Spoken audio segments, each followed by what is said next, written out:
Their sweat built America's fortunes, and their suffering was never paid. In 1619, Kwame Asante stepped onto Virginia soil not as a settler, but as property, forced to grow the tobacco that powered a booming colonial economy. What most people never hear is how slavery wasn't just cruelty on the plantation. It was a business model woven into every bank ledger from Charleston to Wall Street, with some northern universities owing their origins to the profits of this unpaid labor. So why did it suck to be a black slave? Because while generations of Asante children worked and died to build America's wealth, the system they fueled still shapes who holds power and who is left out. But just how deep did this exploitation run, and what price do we still pay for it today? Tobacco fields stretched for miles across the Virginia colony, each row demanding hours of backbreaking work.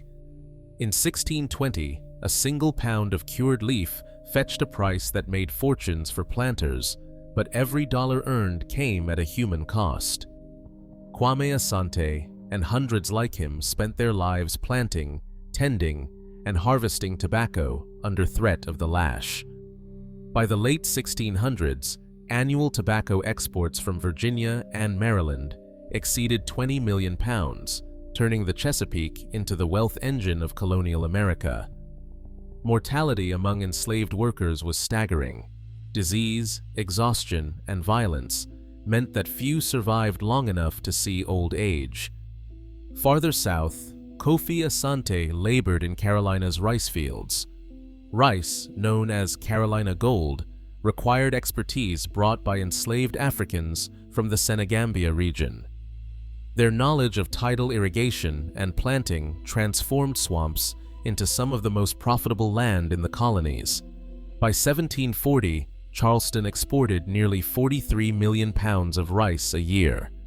The work was relentless, standing knee-deep in water, bitten by mosquitoes, exposed to malaria and yellow fever. Death rates in these fields rivaled those on Caribbean plantations. Sugar was even deadlier. In Louisiana, enslaved gangs worked through the night during grinding season. The process was industrial, with steam-powered mills and boiling houses running non-stop. Between 1820 and 1860, Louisiana's sugar parishes saw more deaths than births every year. A field hand rarely survived more than a decade in the mill. One account recalled, "It was a rare thing if a man lived for more than 10 to 12 years of those who worked at the mill." Planters compensated by continuously buying new enslaved men, mostly in their teens and 20s, from the New Orleans slave market. On some estates, over 2/3 of the enslaved population were young males, and children were scarce. The wealth generated by these crops didn't stay in the South. Northern merchants, shipbuilders, and bankers financed the trade, insured the cargo, and invested profits in factories and universities. The value of crops like rice and sugar shaped not just fortunes, but the very structure of American society. Behind every ledger entry and export statistic lay a graveyard of untold names, each one a reminder that the nation's prosperity was built on lives spent and lost in the fields. On Wall Street, ledgers filled with names and numbers told a story few wanted to read. In the 1830s, Citizens Bank of Louisiana, later merged into what would become J.P. Morgan Chase, wrote loans backed by human collateral. 13,000 enslaved people, their value itemized alongside cotton and land. When borrowers defaulted, the bank didn't just seize property. It took ownership of 1,250 men, women, and children, transferring lives from one ledger to another. These transactions were so routine that by 1833, Citizens Bank held $12 million in capital, the second largest in the nation. Canal Bank, another J.P. Morgan predecessor, financed the New Basin Canal in New Orleans with the same system. Mortgages secured by people, not just property. Northern banks handled the paperwork, But the profits didn't stop there. Insurance companies in New York wrote policies on enslaved lives, covering 3/4 of a person's appraised value in case of death or injury. In 1852, the Merchants Bank and Leather Manufacturers Bank, both absorbed into Chase, financed a $2.5 million venture selling slave life insurance. Medical examiners from Virginia to Washington, D.C. certified the health of those to be insured, reducing people to actuarial risk. Harvard University's ledgers tell a parallel story. In the early 1800s, more than a third of the money donated to Harvard came from just 5 men whose fortunes grew from slavery and slave-produced goods.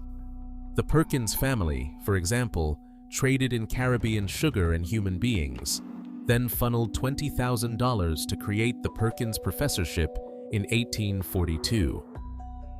Benjamin Busey made his wealth in the triangular trade, shipping provisions to the South, returning with sugar, cotton, and tobacco, and investing the proceeds in property that would become the Arnold Arboretum. John McLean's ships carried wood and food to the Caribbean, then returned with slave-grown sugar for sale in Boston and New York.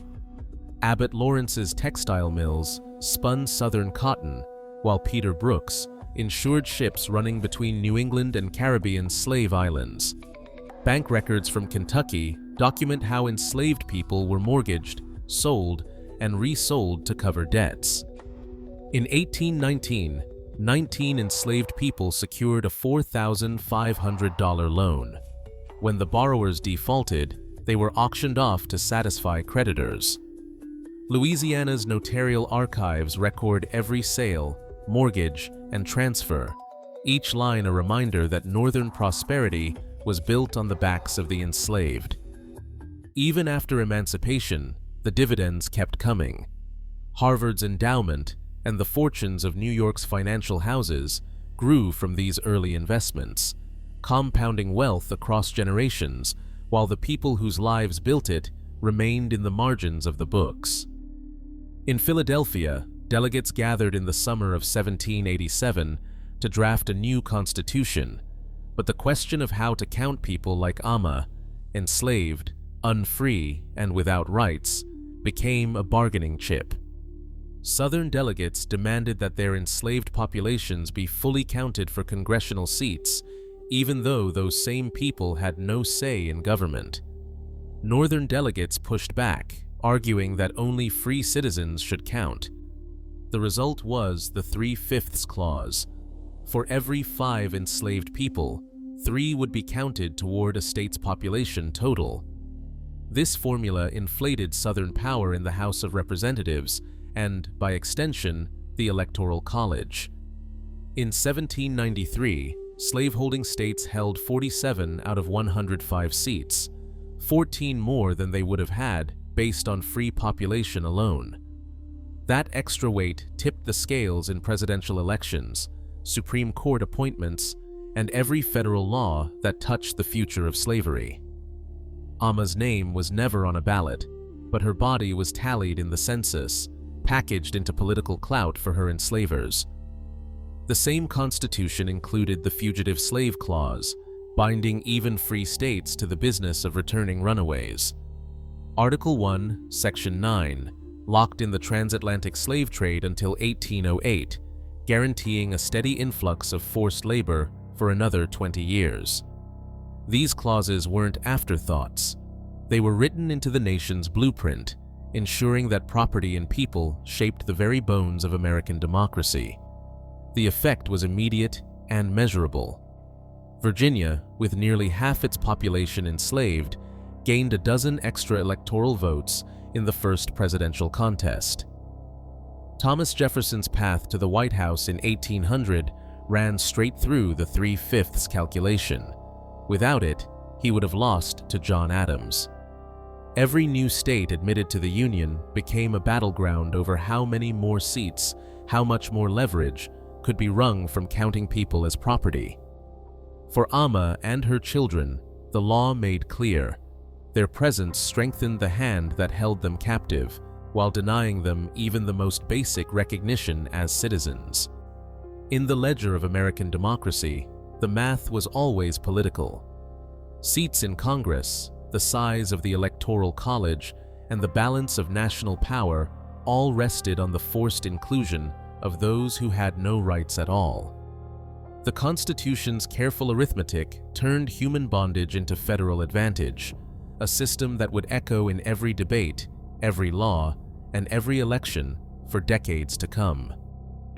In Charleston, Ama Asante listened as white men debated her very nature. On the auction block, buyers measured her arms, prodded her teeth, and compared her skin to charts in a physician's handbook. By the 1840s, so-called scientists like Samuel Morton lined up skulls in Philadelphia, claiming to prove Africans were a separate, inferior species. Harvard's Louis Agassiz delivered lectures insisting that black people were naturally fitted for servitude. These ideas filtered into every corner of daily life. In South Carolina's slave codes, blackness alone was enough to justify violence, surveillance, and control. A single law made it illegal for Ama to read or write. Another banned her from testifying in court, even if she witnessed a murder. The message was clear. Her voice carried no weight, her pain no consequence. Church sermons echoed the same logic. Ministers preached that slavery was divinely ordained, quoting scripture to defend the lash. School books taught white children that black people were destined for bondage, their supposed inferiority written into the natural order. Pseudoscience and faith worked hand in hand, turning prejudice into policy. Newspapers printed cartoons of black people as childlike or dangerous, fueling fears that justified ever stricter laws. Even free black families in the North faced curfews, registration requirements, and the constant threat of kidnapping. The line between freedom and slavery was drawn not by law alone, but by the stories a nation told itself about race. As the decades passed, these beliefs hardened into a caste system. Doctors published treatises on drapetomania, a supposed mental illness that made enslaved people want to run away. Planters cited these theories to explain away rebellion and resistance, dismissing any act of defiance as madness. In public squares, lectures and pamphlets spread the gospel of white supremacy, giving a scientific sheen to old fears. Ama lived each day under a system that made her suffering invisible, her achievements impossible, and her humanity debatable. The rules that governed her life were not just written in law. They were carved into the nation's conscience, shaping everything from schoolhouse lessons to the violence waiting at the edge of the plantation road. Samuel Asante stepped into freedom with little more than the shirt on his back and a promise that the old world was gone. But within months, Southern legislatures wrote new rules in the form of black codes. Under these laws, Samuel could be arrested for vagrancy simply for walking down the road without proof of employment. In Mississippi, the number of black men jailed for vagrancy skyrocketed in 1866. Thousands were swept from the streets, then leased out to work on railroads, farms, and mines. The badge of slavery had changed, but the whip hand remained. Sharecropping soon followed. Samuel signed a contract to work a patch of land owned by a white planter. The deal sounded fair. He would give half his crop as rent, keep the rest. But the plantation store set the prices for seed, tools, and food. Credit came easy in the spring, but by harvest, Samuel owed more than he earned. Interest rates ran as high as 50%. One bad season, and debt chained him to the land. The law said he was free, but the ledger told another story. Across the South, this cycle played out on millions of acres. In 1870, nearly 2/3 of black farmers were sharecroppers or tenants. The landowners kept the books, and disputes went before all-white courts. If Samuel tried to leave before his debt was paid, sheriffs could arrest him for breach of contract. The prison farms and labor camps that followed were filled with men who had been caught in this trap. The promise of emancipation faded into a new kind of bondage. The fields were the same. The overseers just wore different clothes. Samuel Sweat built fortunes he would never touch. The law, the contract, and the chain gang all worked together to keep freedom just out of reach. What changed was not the work, but the way the system wrote his name in the records, never as owner, always as labor to be used, owed, or sold.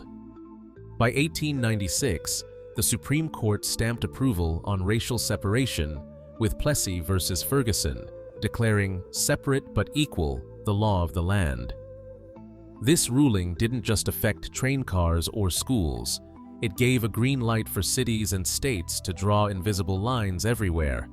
Black people lived, worked, or hoped to move. In the South, convict leasing replaced the old plantation. Black men arrested for minor offenses, or no offense at all, were sent to labor camps and mines. In Alabama alone, thousands cycled through these camps every year, forced to dig coal or build railroads under threat of the whip. The 13th Amendment had ended slavery, but its exception for punishment for crime kept forced labor alive. Meanwhile, the North built a new kind of exclusion. In the 1930s, federal agencies like the Home Owners Loan Corporation mapped out American cities, grading neighborhoods by perceived risk. Any area with black residents, no matter how prosperous, was outlined in red and labeled hazardous. These red lines weren't just marks on a map, they were orders for banks to deny mortgages, insurance, and loans. The Federal Housing Administration's official underwriting manual warned against insuring properties in neighborhoods with inharmonious racial groups. As suburbs grew, so did the wealth gap. White families bought homes with low-interest federal loans, building equity that could be passed down. Black families, locked out of the best neighborhoods, faced inflated rents and declining property values. Even veterans returning from World War II found the GI Bill stacked against them. In Mississippi, just 2 out of more than 3,000 VA home loans went to black applicants in 1947. The pattern repeated in city after city. Government-backed opportunity for some, closed doors for others. The effects rippled through generations. Schools funded by local property taxes mirrored the boundaries set by redlining. Hospitals, parks, and public services followed the same lines. By the time the Supreme Court overturned separate but equal in 1954, the geography of exclusion was already built into the landscape. The result? A system where black families were denied not just freedom, but the means to build wealth, security, and stability, while white families accumulated assets that would shape opportunity for decades to come. Across the United States, the numbers tell a story that echoes through generations. The median white family now holds nearly 8 times the wealth of the median black family, according to the Federal Reserve's 2019 survey of consumer finances. For every dollar of wealth in a typical white household, a black household holds just 13 cents. The average black college graduate has less wealth than a white high school dropout. In health, the Centers for Disease Control and Prevention reports that black Americans live, on average, 4 to 5 years fewer than white Americans, a gap that widens in counties with a deep history of slavery. Black mothers are 3 times more likely to die from pregnancy-related causes than white mothers. Incarceration rates show another dimension. Black Americans make up about 13% of the population, but nearly 33% of the prison population. These aren't just statistics, they measure lives shaped by the compounding effects of exclusion, dispossession, and denied opportunity. For Maya and her community, these numbers aren't abstract. They shape where people live, how long they live, and what futures they can imagine. Maya sits across from the loan officer, documents in hand, watching as numbers flicker across the screen. The bank's algorithm has already pulled her address, her credit, and her family's income. She's spent years saving for a down payment, her pay stubs and tax returns stacked neatly in a folder. But after a few keystrokes, the officer glances at the monitor and shakes his head. The denial isn't personal, he says. It's about risk. The map on his screen overlays her neighborhood in red, the same color federal agencies used in the 1930s to mark areas as hazardous for lending. The lines haven't changed much. The bank's model, built on decades of data, still mirrors those old maps almost exactly. In her city, black applicants are denied home loans at double the rate of white applicants, even with similar incomes and credit scores. The numbers are supposed to be neutral, but Maya can see her future boxed in by boundaries drawn long before she was born. For her, the wealth gap isn't just a statistic. It's a locked door, one that generations of her family have found closed, no matter how hard they knock. In 1860, nearly 4 million black people were enslaved in the United States, generating enormous wealth for white families, banks, and universities, wealth that remains measurable today. This documentary has shown how slavery built America's economic foundation, shaped its constitution, and left a legacy of laws and practices, from the black codes to redlining, that kept inequality alive. Federal Reserve data confirms that black median wealth is still only about 10% of white median wealth, and CDC figures show persistent health gaps. Yet, some records, like the full financial ledgers of early insurance companies or every documented act of resistance, remain incomplete or sealed. What endures is clear. The unpaid labor and suffering of millions created long-lasting systems of privilege and disadvantage. Understanding this history is not about the past alone. It reveals why gaps in opportunity, health, and justice persist. Facing these facts is the first step in closing the divide that slavery built.